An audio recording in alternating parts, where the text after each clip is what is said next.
Алло, келіп қалдың ба? Жоғары көтерілесің. Иә. Міне осында отырмыз. Аха.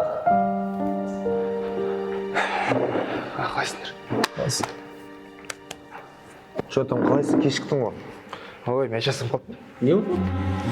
Ой, білмеймін, жек жанып бір қыз байды ма, совсем бар ғой. Шықтым да таксимен бастым. Не болуы мүмкін ғой? Білмедім.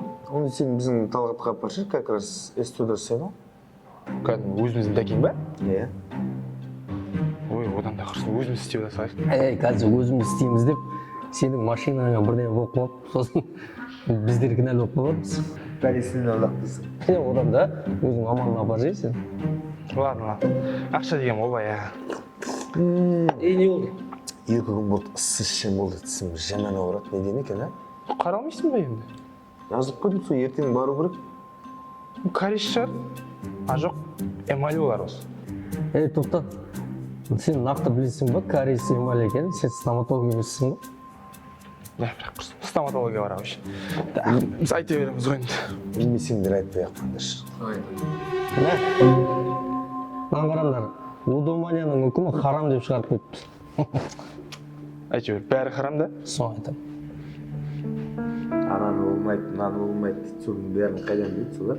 Білмеймін, әйтеуір айтады ғой, ана сахаба, мына сахаба деп. Жігіттер осы сол сахаба дейтін кімдер өше? Арабия жақтың имамдары сияқты. Меніңше бар ғой, олар арабтардың ақын жазушылары олар осы. Олар әдейі арабша айтады да, біз түсінбес үшін. Түсінбегенсің білмейсің ғой, дұрыс па, бұрыс па. Әйтеуір, хадис жазылған дейді ғой, білмеймін. Түсінбеймін, зәт екен сол хадис деген. Хадис деген арабтардың мақалы да, типа. Жоқ, ол өздерінің ақын жазушылардың айтқан сөздері ғой. Солай шығар, иә. Біз еще солардың айтқанын тыңдауымыз керек па? Түсінбейтін нәрсе көп бар ғой. Иә, көп.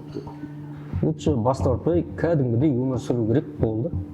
Соны айтамын. Ананы харам, мананы харам деп шошқаны харам қылып қойған. Оны аты өлтіріп тұрғаннан гөрі пайдаланып жемейсің ба? Ой, бір керемет қалды. Келсін. Соны айтамын.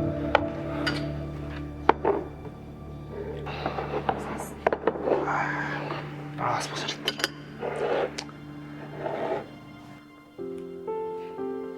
Сәлеметсіз.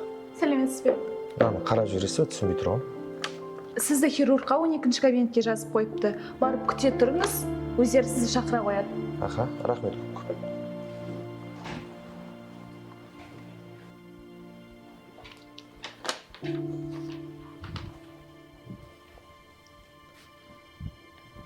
Байқағаным, жаныңызға батқан кезде түсінбегеніңізді сұрайды екенсіз де, бірақ дінге келген кезде сұрамай-ақ сөйлей береді екенсіз де. Түсінбедім. Мен де кеше сіздің достарыңызбен әңгімеңізді естіп түсінбегем. Бірақ бір түсінгенім, көлік сынса өз маманына бару керек, тіс ауырса өз маманына келу керек. Бірақ дінге келген кезде ойына келгенді сөйлей беру керек екен. Солай ма? Вот, бауырым, сол секілді діннің де өз мамандары бар. Теолог, ұстаз, имам деген секілді. Түсінбегенді сұрау үшін жүр ғой солар. Мубашев, кіріңіз.